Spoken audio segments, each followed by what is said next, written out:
This video is sponsored by OBSBOT. Recently, they reached out to me saying they have a new product called the Talent, and it's a all-in-one video switcher for live streaming. They asked if I was interested to make a video about it, so I looked at it, and I was indeed pretty interested, so they sent it to me. However, I don't get to keep it. I'm sending it back after finishing this video. Purchase links will be available in the description, so let's get into it. This is the Talent. I have 3 cameras connected to it. The first 2 are through HDMI, and the third one is through NDI. And I connected the network port of the Talent to the network switch, and the second camera is right on the piano. First camera is in the back of the room, and the third camera is in front of this pillar on the tripod. And I have an Ethernet cable going from this to the network switch, and the switch is connected to the Talent. And there's seamless integration with the OBSBOT products if you use any of these, so the setup is really intuitive. 2 full-size HDMI ports, 2 USB 3 ports, headphone jack output, microphone input 3.5mm, SD card slot, USB-C output, 12-volt DC power, Ethernet port. On the back it has 2 slots for batteries. The batteries don't come in the box. You have to buy them separately. But if you're using this outside and you don't have a power outlet, you can put in the batteries and they are hot swappable. So you can change batteries without the unit turning off. And the body is aluminum alloy. It has also this thread that you can mount on a tripod, just like you would mount a camera. In the box, we have this. You could mount it like that. Now, maybe because this is the pre-production unit, this is a little bit sharp. So I'm a little bit afraid to scratch it. And there are 2 thumb screws for that. And here you go, that is stable. I can hold it by that. If you don't have batteries, you can mount little legs. So these are the legs. Where you see these little points, you push them in here. So I'll put it like so and push down. Other leg. The same thing, little dots, put it here, push down, press, that's it. To remove it, you can press on this latch and push it out. That's it, push it in. And finally, in the box, you have the power adapter. This is a 12 volts, 3.3 amps. Now, the minimum required is 1.5 amps. So don't use any adapter that is less than that because it won't be able to supply enough power for any peripherals that you plug into the device. Then you have all your different wall plugs. Where I live, I use this. So I'm gonna screw it onto here, plug the power adapter in here, and then the electricity, and we're ready to turn it on. I will press and hold on the power button until the screen turns on.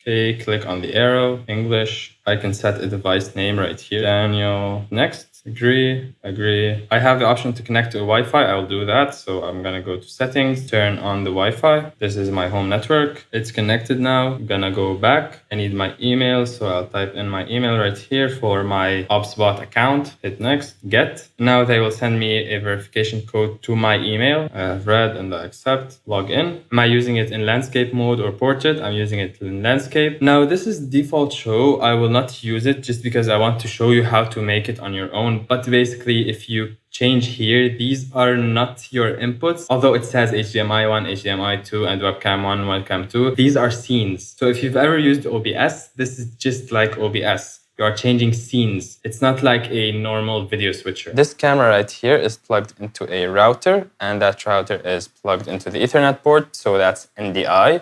And I have this camera plugged through USB into the Talent, and I have my computer plugged with an HDMI cable into the Talent also. Automatically, by default, you'll see your HDMI input and your USB camera input, this one. But the NDI input doesn't show up automatically. So let me make a new show. I'm gonna go right here and create show. And let's do 30 FPS, and I'm gonna call it Dan. Hit save, and it's gonna be horizontal, create show. I have nothing. So I'm going to click on the plus, and I want HDMI 1 because my computer is plugged into HDMI 1. And I'll hit save, hit plus again. I want webcam 1, and it automatically shows up.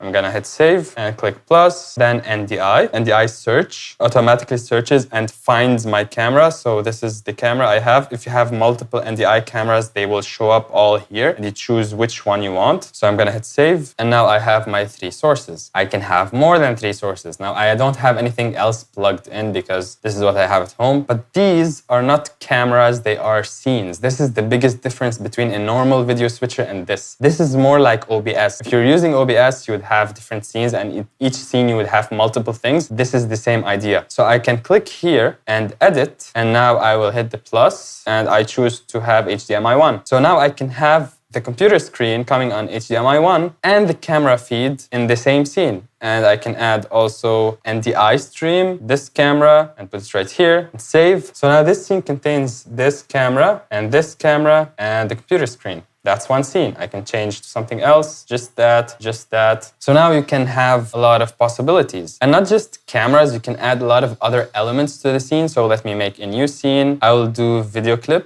And I'll teach you a little bit later how to import and export files into the machine. Go to video and choose this background. I will play it. It's just a moving background. You can loop it. So let's go to action, start action, manual start, no, auto start. So when it is visible, it automatically starts playing. And end action, I want it to repeat video. So when the video ends, it repeats again. So that is looping. Let me add webcam 1 and put it right here. I can align it to the middle, and let me add NDI cam, put it right here. And let me also do some text. So plus text, I can hit the T right here to change the text. Hit save, transition, make it go in from the bottom up and add a frame to it. Corners, go to text, and let's make it crawl in this direction. Give it a speed, let's make it slower. And now we have something like this.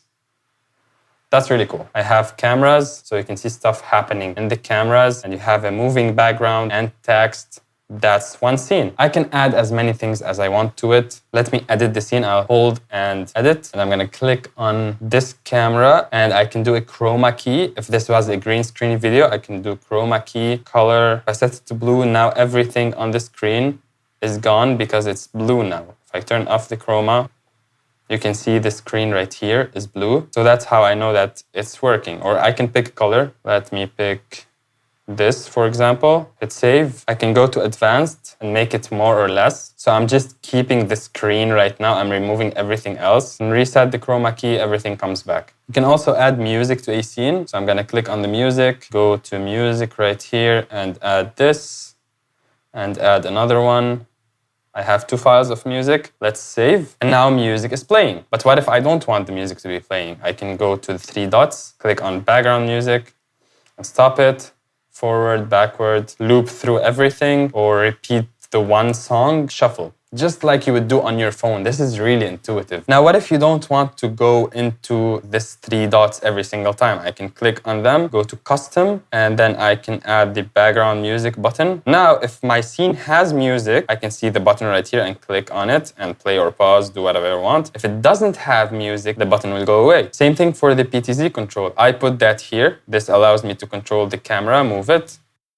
I can zoom in, zoom out, defocus. I can do autofocus. I can turn on human tracking. I can store positions of the camera and recall them. But if I go to the HDMI input that doesn't have PTZ controls, the PTZ button will go away. GFX, I'll click on here, hit plus. You can create titles, lower thirds, animated text, social media handles, scoreboard if you're doing a game. Let's do this and let's click here. Rename the home. I'll call it Team A. And the other one, Team B. Save. Now you can see Team A and Team B. You can put a picture as the logo of the team. So let me put a picture right here. Let me do guest logo and put another picture. And the game name, we can call it football. Save. So now you have something really cool. Make it a little bit smaller. It is on top of anything. These are overlays. Okay, so I need to go into the GFX and turn them off. Or if I want to change the values, let's say somebody is winning, I can go here, custom and scoreboard. Now, if I click on this, I can change the score. I can start a timer for the game, select a period, first, second, third round. So now the time is running and I have score. Someone else scored, click here, change the score, go out. It's really easy. You don't have to get into the GFX and hit edit and control. You can directly change it quickly from this button. Now let me show you something else that is cool. Create a new scene and I'm gonna remove this. Let me add a picture. Let me put it at the beginning. So I'll click on the 3 dots and hit rearrange. Press and hold and move it all the way to the beginning. Hit done and go to the GFX. Let me add a timer and we will do this one. Let me change the color of something, progress bar. Let's make it this color, make it smaller. Let's give it a transition to go in from the side like so. And there's something really cool, which is called policies. So let's hit on policies. If the timer is being displayed, if it's on screen, I want it to automatically start. If it's not on screen, I want it to reset. And if the timer reaches 0, the timer is hidden from the screen. Also, when it reaches 0, I want it to change a scene. So I'm gonna turn this on and switch to this scene. And the transition is gonna be a fade. Let's save this, control the timer, just 10 seconds because I don't wanna waste the time of this video, and start the timer. So now if it's off the screen, it will reset. If it's on the screen, I'll wait until it ends and look what happens.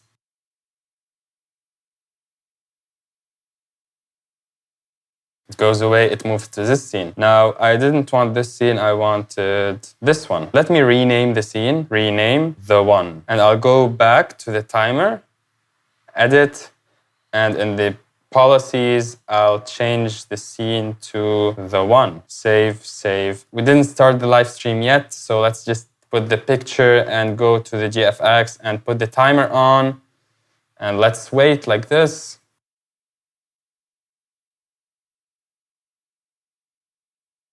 Timer runs out, it changes the scene, and music is playing. This is the audio mixer right here. You have your program level, and you have the mic. This mic is whatever is plugged into here. If I plug a microphone into the mic input, it will ask me, is this a line in or a mic in? Because for a microphone input, it will give it more gain. For line input, it will give it less gain because the line input is louder than the mic input. So I'm gonna choose mic if it's a mic. If it's a line, you're gonna choose line. And the monitor is your headphones that are plugged into here. HDMI 1, because audio passes through HDMI cable, HDMI 2. Video clip, if you load a video clip that has sound, it will come on here. Background music, that's the music that I put in here. And the NDI camera has microphones on it. So if I don't want any audio coming from this, I can either turn it down or I can choose right here, always off.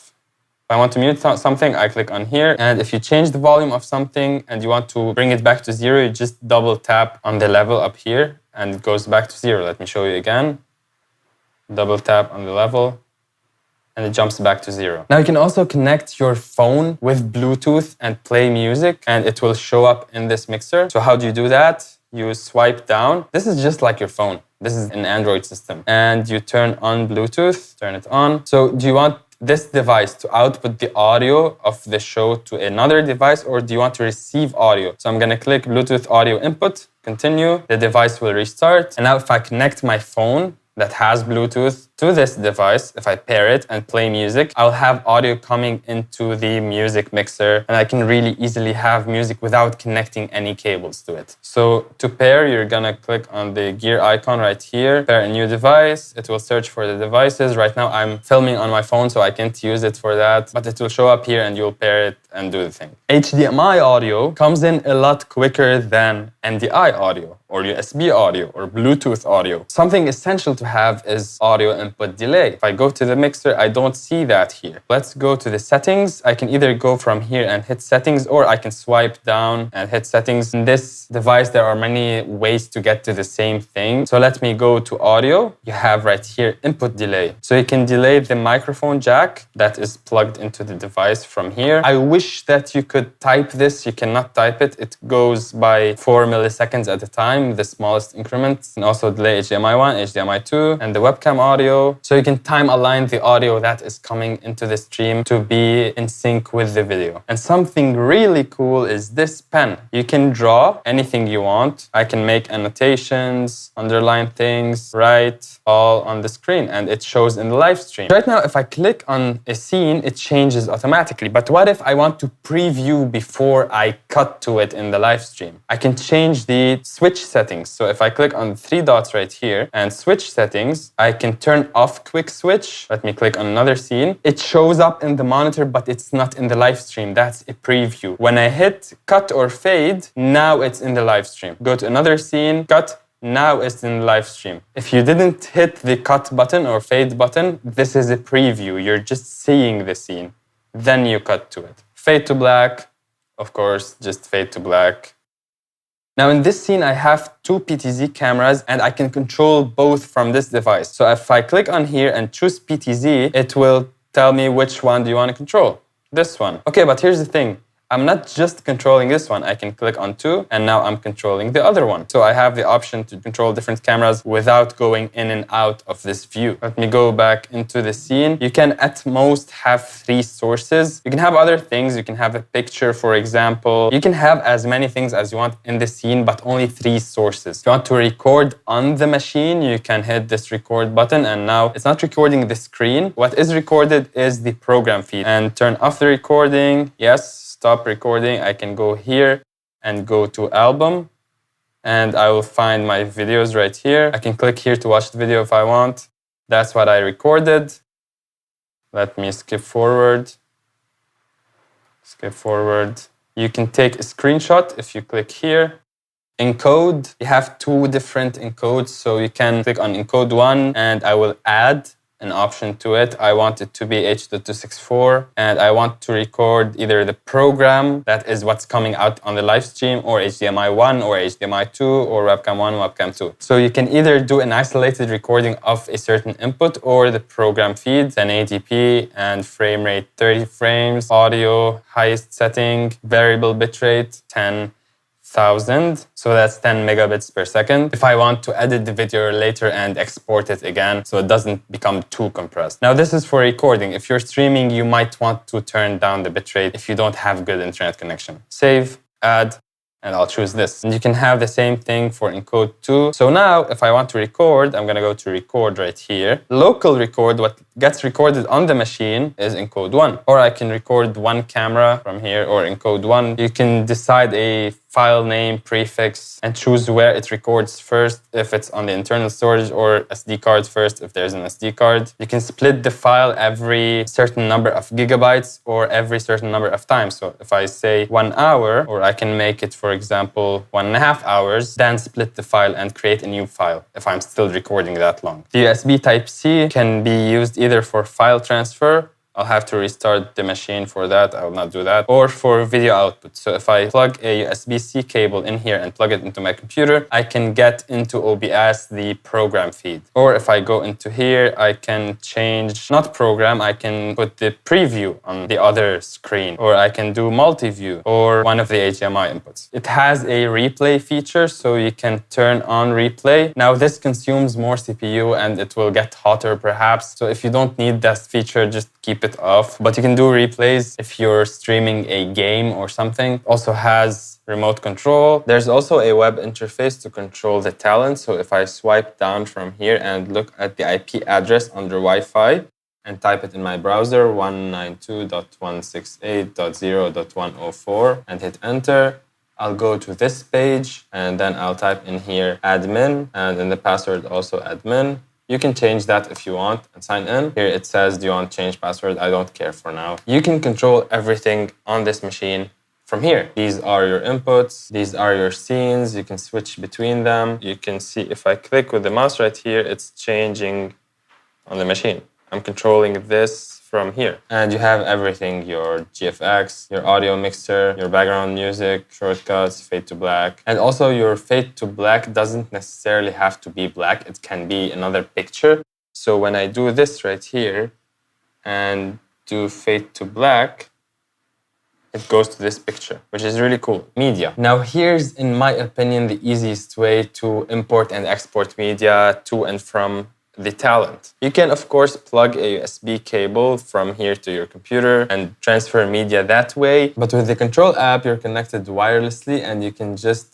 upload any picture from your desktop, any video, any music. Even without a computer, you can open this on your phone and upload music from your phone directly to this. Because sure, you can use a cable and plug it here and plug it there. But in case everything is occupied and you're using all the ports, you can still send files and receive files from this through the web interface. The other way to transfer media is to go to Settings and USB-C and choose for file transfer, this one. And you have to restart the machine. That's the thing that is a disadvantage, that you have to restart it if you didn't have that setting already. So that's why I prefer to use the web interface to transfer files. However, the web interface, you can only do one file at a time. So you upload one picture or one video and then you upload the next and then the next, not all together. And now it shows up on my computer as a normal phone would show up. And you go to the OBSBOT file and then go to Files. You have your audio right here, photo. These are the pictures and video. So you can drag and drop files from here and to here. But I still think that the web interface is a lot more convenient to do that, unless you want to transfer multiple files that are very large in size. Then sure, you can connect a cable to your computer and do that. And you can go into the system. You update the firmware from here. You can do auto update or a manual update. And because this is connected to the internet, it will download the firmware on its own. You can reset the device. Device status, it tells you how much CPU you're using, how much memory you're using, the temperature. Right now it's summer, it's pretty hot right here. So it's 57 degrees Celsius. In the About, you can change the name of the device. Network, hotspot and tethering, you can turn on hotspot just like your phone, and you can connect any other device to this through its hotspot. So that's the name of the device and that's the password of the device. You can change them, of course. And if you want to change the level of your monitor, your headphones, you don't have to go to the audio mixer every single time and do this. You can instead swipe down and change the level from here, change the brightness of the screen from here, just like a phone. And you can also know from this drop down which devices are connected. Now, the most important thing about this is the streaming aspect. You want to stream to Facebook or YouTube or somewhere else. So if I click on this icon right here, I can stream. Now, I'm not logged into any account, so let me log into my YouTube channel. What is going out to that in code 1? So it's the program feed, H.264 format, 1080p, 30 frames per second, 10 megabits per second. I can choose program 2 if I have different settings. So you can choose here which format is going to the stream. And I'm gonna go to authentication, log in. Just make sure you unplug the Ethernet cable before you try to log in, because if this is plugged in and that connection doesn't have internet, it will not be able to get anything. Authorization has failed. So let me unplug this and then hit log in. And now I should get a code. It says that I should go on my device to google.com/device and enter this code. And that code every time is different. It's not the same code, so it doesn't matter that I'm showing you this. This is the account that I want to use. I'll click on it. Okay, continue, allow. Now my YouTube account is connected to this device, so let me hit stream. And YouTube, I still can't stream yet because I need to configure things. I'll go post to new stream. If you have this Ethernet cable plugged in and there's no internet on this, while you're configuring, it will not load because it will default to this. So just make sure you unplug it when you're configuring this. And after you're done, everything will work normally. Just plug it in and it's fine. So the title of the stream will be test and save. I can put a description in here. Privacy, let's do a private stream. So no one on YouTube can see that I'm testing this device. And if you test, you can see the speed of your connection, how fast it's uploading data. That's the speed of my internet. So I'll go back and hit stream. And now it has connect. So now if I click on it, I'm actually streaming. But it hasn't started yet because it's still 0 kilobits per second. So no data is going out yet. I'll plug this back to get the camera. And now I have some data going on. So now I am live on YouTube. You can change scenes, control stuff, PTZ. Let me go back to the beginning, do a timer.